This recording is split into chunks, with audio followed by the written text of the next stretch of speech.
Hey, it's Katie, and welcome back to my booktube channel.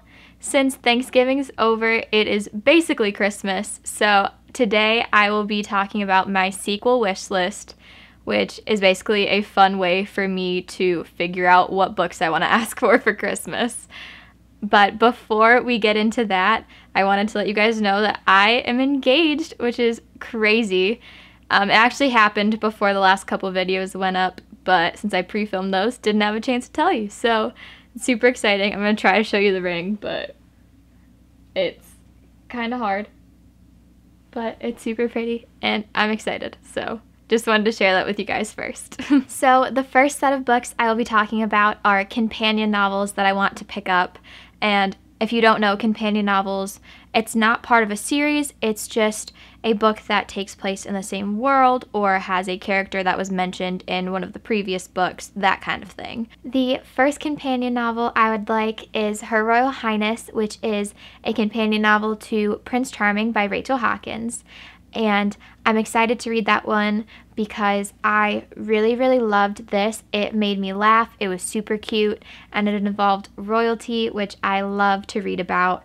And also I'm excited because Her Royal Highness has a female-female romance, which is something that I don't have in a lot of the books I own, so I'm very excited to kind of expand my horizons and read a book with that in it.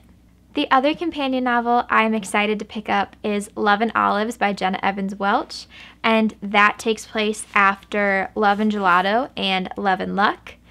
And I'm excited to pick that one up because these books include like so many fun European countries. The first one takes place in Italy, the second one takes place in Ireland, and Love and Olives takes place in Greece. So I love traveling through Jenna Evans Welch books, if that made sense. And also I think Love and Olives follows one of Addie's soccer teammates, if I remember correctly, and I also love soccer, so hopefully there's some of that in there. But yeah, I don't know, I just love traveling through these books, so I'm excited to pick up another one.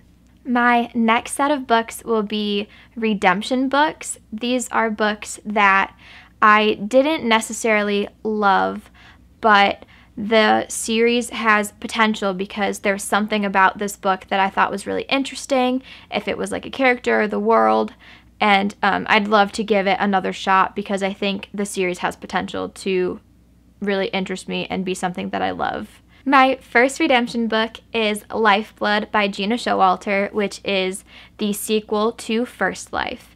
And these books have such a cool concept and world that was created because it follows people that have two afterlife choices, and they are both like polar opposites.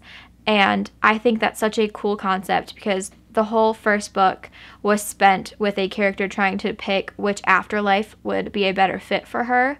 And it was honestly really cool. It was just kind of confusing for me to read because I couldn't really keep the different afterlives straight. So I think it's a really cool concept, and maybe in the next book, since I would be a little more familiar with the different afterlives, I think it would be less confusing and it wouldn't hurt my brain as much to read, so I would probably enjoy that one a little more, so I think I'm going to give that one a chance. My next redemption read is Crown of Midnight by Sarah J. Maas, which is the second book in the Throne of Glass series. And the reason this one is a redemption read is because this, and I'm sure you know, it involves an assassin, and I felt like for an assassin, she made friends a lot quicker, and her relationship with the love interest kind of moved a little faster than I would have thought because she's an assassin, and also because I think there's 7 books in the full series, so I felt like it should have been a little more drawn out. Also, even though there were some action scenes in this, I felt like because she is an assassin, there should have been a little bit more action. So I hope that the books in the rest of the series have that. And it definitely was still good enough for me to continue the series because I did still enjoy it. But those are the reasons why I wasn't sure for a minute there. Next, we have The Empress by S.J. Kincaid, which is book 2 in the Diabolic series. And for For this one, I didn't really enjoy the Diabolic at first because it takes place in space, which is something that isn't usually my favorite thing. And since I couldn't connect to the world, I usually go and try to connect to the characters. But our main character, Nemesis, is a Diabolic who, her whole point is that she doesn't have human emotions. Her only role is to protect the person she is assigned to protect.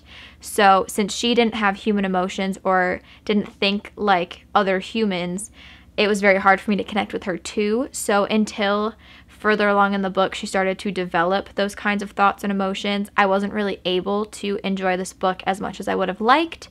But because she started to progress in that direction toward the end, I think I will really end up enjoying the rest of the series, because other than that, I really did enjoy this book. My last redemption read is Wandering Star by Romina Russell, which is the second book in the Zodiac series.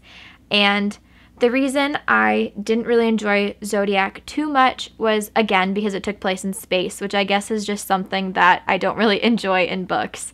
But aside from that, I think the world is super creative because it involves the 12 zodiac signs, which I love all things zodiac. So that definitely is why I picked this one up originally. And I thought it was really well done how each zodiac sign had its own planet and like the way of life on that planet fit like the characteristics of the zodiac sign. So I'm really hoping that the following books continue to kind of focus on that aspect of it, because that was my favorite part of this book. So I definitely will pick up Wandering Star and hopefully see that. And finally, we have the sequels that I have been wanting to get my hands on for a long time because I loved the first book in these series. First, we have The Dream Thieves by Maggie Stiefvater, which is book 2 in the Raven cycle. And I finally got around to reading book 1 this month. So I absolutely loved it. And I really, really want to pick up book 2 because everybody always talks about how great this series was. And now that I finally got to experience it, I really need to pick up book 2 while I'm still feeling all these emotions. The next sequel I'm excited to read is Hunting Prince Dracula by Carrie Maniscalco. And I read Stalking Jack the Ripper in October, and I did a review for that. But I loved it way more than I thought I would, because this is not something I would typically read. It's like a thriller and a mystery, but it was really, really enjoyable. Even though it had some scenes that were dark and kind of gross, I definitely still loved it. So I'm very excited to see where these characters go in the second book. And since it also takes place in Romania, and I'm Romanian, and that's a part of my culture I don't usually get to experience, I'm very excited to see that in book 2. Another sequel I can't wait to pick up is Glass Sword by Victoria Aveyard, which is the sequel to Red Queen.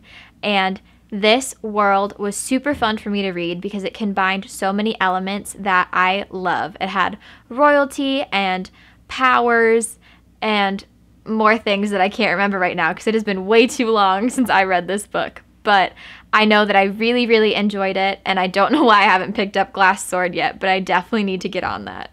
The last 2 sequels that I need to pick up are books 3 and 4 in An Ember in the Ashes series by Sabaa Tahir, because I have the first and second one already, and even though I haven't read the second one yet, but I loved book 1 so much. Her writing is amazing. I loved the way it is told in dual perspectives, and I think it is done so well. And I don't usually read every single word in a book, but for An Ember in the Ashes, I did because it was just so beautifully written. And I know that the last book in the series just came out this year, so I'm really hoping to pick up books 3 and 4 so I can just binge the rest of the series because I loved it so much. Those are all the books from my sequels wish list, so hopefully my family gets me some of those for Christmas. Hint, hint. But I also wanted to remind you guys that I am starting Bookmas, so instead of having to wait all the way until next Saturday for my next video, my next one will be on Tuesday. So I'm very excited for you guys to see that.